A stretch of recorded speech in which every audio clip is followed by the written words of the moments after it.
Grab a cocktail with us and welcome to the hot mess that is my life as a single makeup artist living in a college town in Florida. This is Kara's Lipstick Diary. Oh my gosh, we're back, you guys. Did you hit that subscribe button? You know you want to. Hit that subscribe button so that you know when these episodes are coming out and you don't miss out on any of the fun. Well, I'm super excited to have my guest Norma back. When we did our first episode about polyamorous relationships and open relationships, I got blown up with people sending us messages, having tons of questions, wanting to know more. So we have her back this season to discuss it even more and talk about some of the things that you guys brought up with me.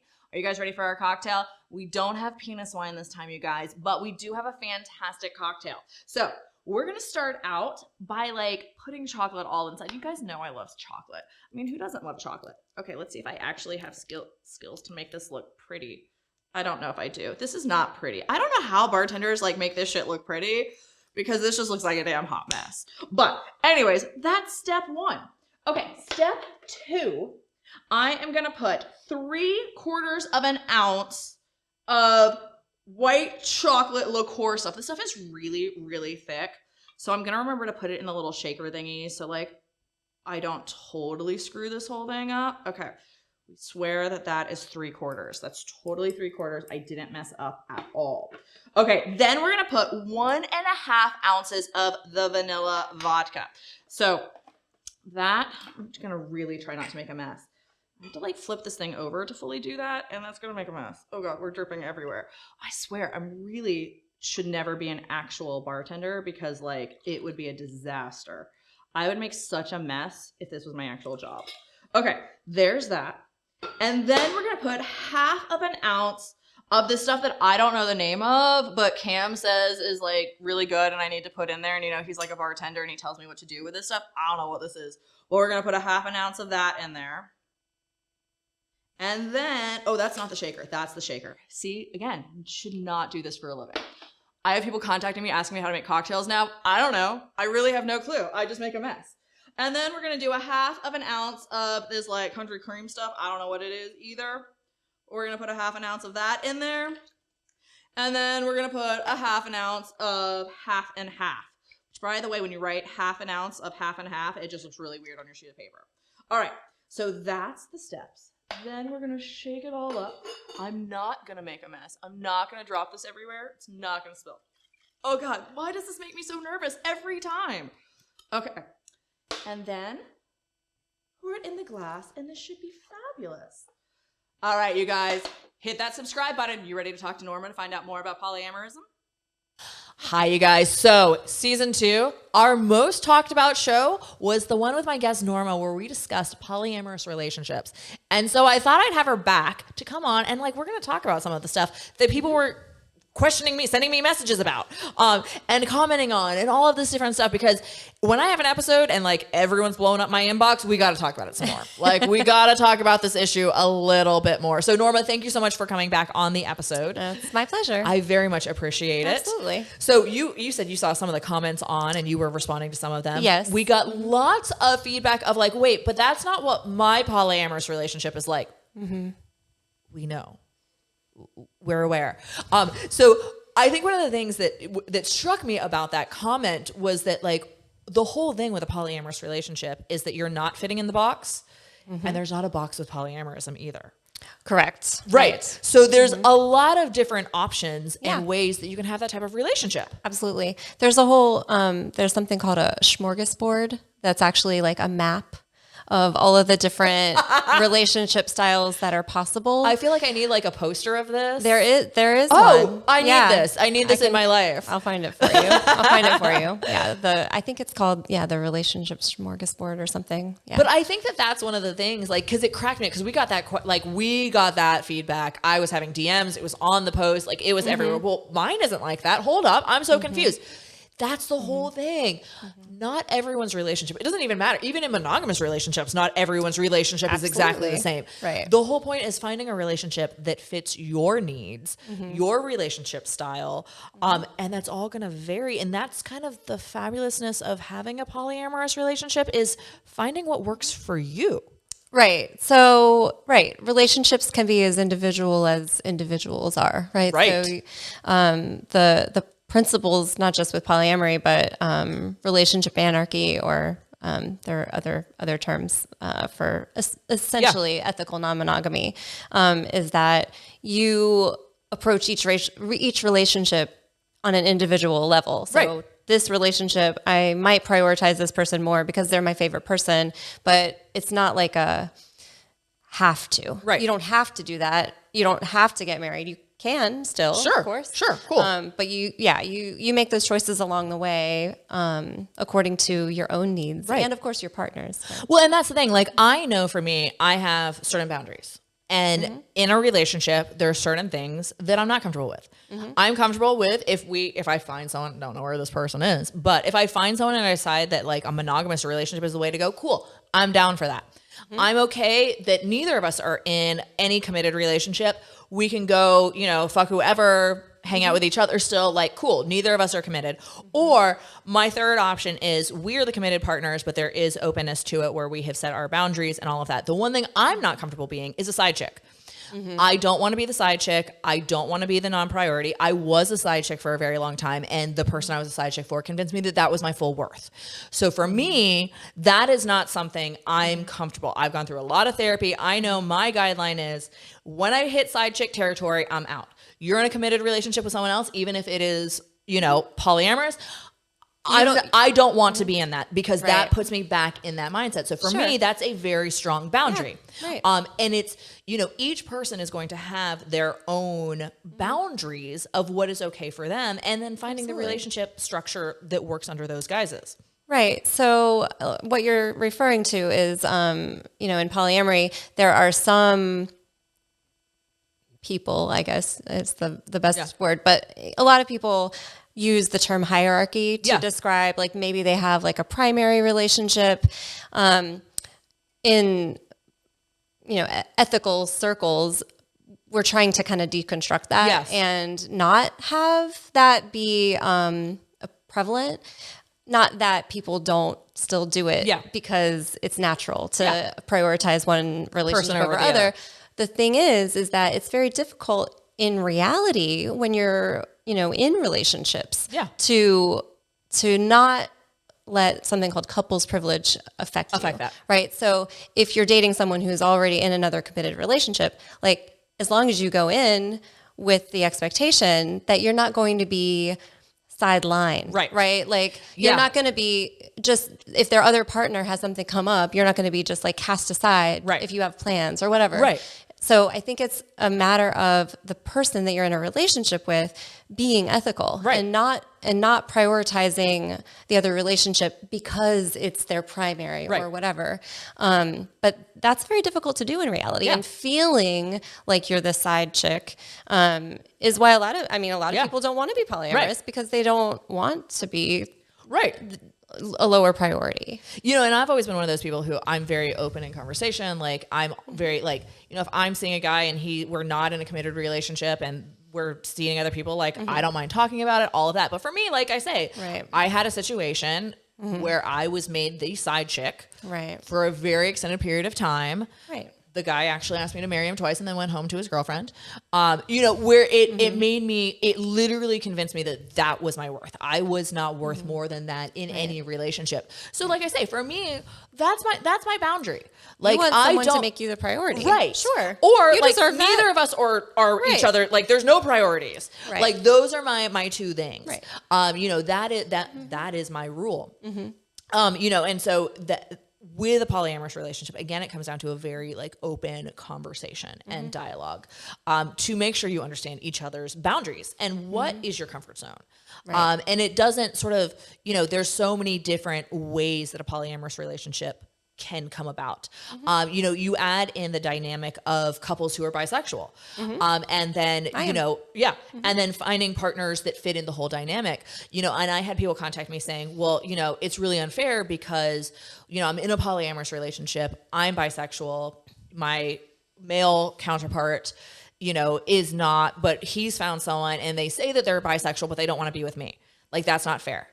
Well, Okay. Yes, it is. Yes, it is. Like they get to choose and consent who they're with. Yeah, of course. That is extremely important. And they can be bisexual and not be attracted to you, just like you can not be attracted to people as well. Right. You know, and that's where that communication comes in with your partner of if the person isn't comfortable with being with both of us, is that okay? It has to be. It has to be. Right.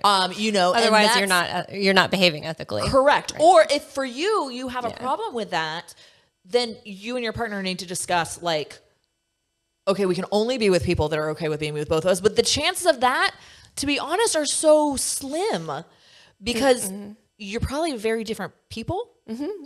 In the polyamory community, that's called unicorn hunting. Oh. Yeah. There's a term for that when heterosexual couples search for a bisexual, usually woman, but sometimes man, to, you know, complete their polyamorous fantasy, trio, right? So that they have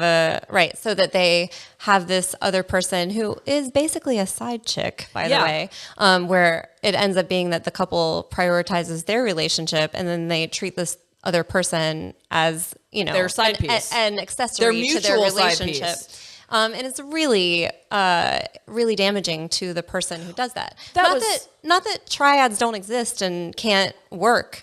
And you can even set out to like search for that and maybe you'll find it, but you have to keep in mind, you know, as a couple that this other person is a full individual with all of the rights and you have. They have to consent. Yeah, absolutely. And that's, you know, I think that's, you not know, just consent. They have like, to, want, be enthusiastic. Well, right? and that, yeah. What is consent? No An coercion. enthusiastic yes. Enthusiastic yes. Right. A maybe sort of is not an enthusiastic yes.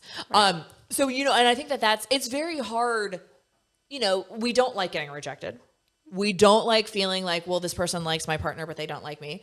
Mm-hmm. But that's the reality. Like, you can't force someone to want to be with you. Nope. That is not in any way, shape, or form. Not if you're monogamous or poly or whatever. Whether you're straight, gay, bi, trans, whatever you happen to be, wanting someone to be with you is great.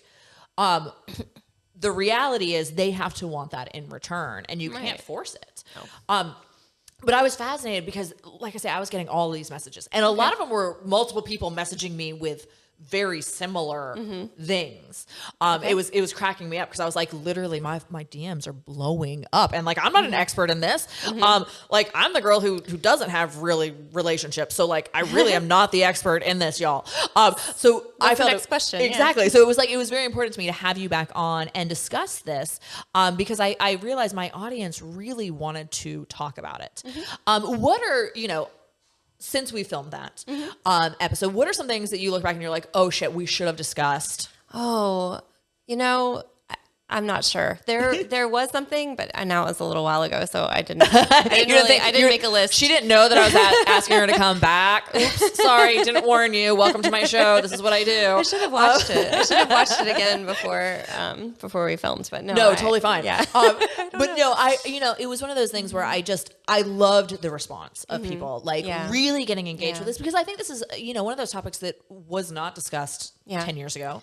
True. It was so taboo. I mean, it's much more common now. So much more common. I mean, I remember I worked in theater. So, you know, when you work in theater, things are a little more fluid, right, than they are in the real world. Theater people are just notoriously. We're a little more notorious around the like, we like sex. We don't like hide this. We jump from people to people. It's what we do. But I remember, you know, even so, working in a theater, and like there was like, you know, all these rumors about, you know, people, you know, people that were married, but having additional people involved in the marriage and all this different stuff. And I mean, it was so scandalous. And this was only like 15. I left there. Right. God, when did I leave there? 2012. You know, so that wasn't horribly long ago, over a decade ago. But it was so like, it was scandal, you guys. Like, it was all whispered about. It was, you know, taboo. And realizing that, you know, this shit's been going on forever. We just didn't fucking talk about it. I think that social media has really helped increase awareness. Yeah. Because now, whereas people prior to, you know, Facebook and all of that being so prevalent, polyamorous communities had to find each other in their own neighborhoods or whatever. And be like, and who's in now this? Yeah. People can just go online, they can join groups. You can, there's also like all the online dating stuff like Tinder and OkCupid, which I guess that's the old one. It's all good. Tinder, Sorry, Bumble, Hinge. I don't use those I don't things. even know. There's probably more out there. I can't keep up. But I think that kind of has been like a revolution for not just polyamory and non-monogamy, but just, sex positivity in general. Well, I mean, and then I look at a show, How to Build a Sex Room, which, by the way, like if anyone's got a contact with that woman, like I'm obsessed. She's fucking amazing. But like looking at that, here it is, a mainstream show for Netflix, and they had polyamorous couples on it. Right. They had, there's all a lot these more media. Yeah, there's a lot more awareness in our general media that this is going on. And I know, like growing up, the only thing you thought about, the only idea of this was super religious families who had like sister wives. Right. That was like your whole knowledge of it. And it was a very, very anti-feminist, very like degrading towards women, very controlling, subservient. Right. It was not ethical non-monogamy at all. Right. And that was our entire framing and structure of that. Right. And it's a little different. Right. I remember when I was a kid, there's a song on a Jefferson Airplane album called Triad. And I was in high school when I listened to this record. I mean, I was kind of obsessed with older music because my dad was really into it. So he used to play me all these records. And there's this song in the band, I think some of the bandmates, had maybe like a little thing going on, like a trio. And one of the lines in the song is, I love him and you love me. Why can't we go on as three or whatever? And when it was shocking. You were like, what? When I was a kid. But I think it was like it planted a seed because I would ask my dad about it. And he was like, oh, yeah, it was the 60s. Everything was free love. And I think it was more common at that time. And then it kind of, with the conservative kind of sweep that happened culturally, it died down quite a bit. And I think also with the rise of, sexually transmitted infections and all that stuff. the 80s definitely changed things. Yeah. Kind of, dampened the spirit. The free love spirit. Yeah. Definitely the AIDS epidemic. And so now it's coming around again because we have so much more information now. And to be honest, it's stuff that like we've all sort of known was going on. It was so taboo. I mean, you look at certain politicians and everyone knew that they had additional girlfriends, and who knows, there's a good chance the women, their wives, they all seemed fully aware of this stuff. Sometimes. Not all of them, obviously. Right. But it's one of those things like we saw it, but we didn't have words for it. Right. We didn't know how to talk about it. Right. We didn't know, and the level of ethical communication was not fully defined. Right. So it's one of those things that it's always sort of been in our society. It just wasn't. And then you go over to Europe and it's extremely prevalent. Like, it's sort of more normal. And I love that we are now having these conversations because not all of us fit in the monogamy box at all. Right. I mean, hell, I'm not sure I'm ever going to end up in a relationship whatsoever because I'm 41 and extremely set in my ways. And good luck to anyone trying to like end up in a relationship with me. I wish you a lot of luck. But maybe someone will be brave enough. But it's one of those things that so many of us have questioned. I mean, and I remember as a kid being like, I don't get this like married to one person, fulfill all my needs thing. It didn't make sense to me. Right. But there was no vocabulary for it. There was no conversation for it.